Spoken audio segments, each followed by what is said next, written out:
Selagi mana ada dinosaur-dinosaur politik yang saya selalu sebut ini, cengkaman terhadap idea-idea yang dilaksanakan ataupun bakal dilaksanakan masih lagi berada dalam lingkungan berkenaan. Jadi isu tentang idea baharu ini masih lagi bersifat pesimis dalam pandangan masyarakat.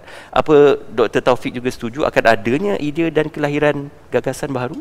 Selagi mana ada dinosaur-dinosaur politik yang saya selalu sebut ini, cengkaman terhadap idea-idea yang dilaksanakan ataupun bakal dilaksanakan masih lagi berada dalam lingkungan berkenaan. Jadi sukar untuk kita bergerak dan muncul ke arah satu idea yang segar sebenarnya. Idea tu, ya, kita kena bahagikan kepada dua. Satu idea yang muncul, satu idea yang segar. Dan ini meliputi pelbagai pihak, itu yang pertama. Dan yang kedua, kita kena lihat menghadkan tempoh ketua kerajaan bukan perkara baru di negara kita.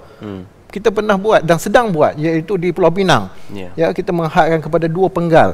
Jadi kenapa eksperimen ini kita tidak perhatikan, kita jadikan sebagai satu platform untuk kita menguji sama ada tempoh had penggal ketua kerajaan di Pulau Pinang itu boleh dicontohi oleh Perikatan Nasional dan Kerajaan Perpaduan.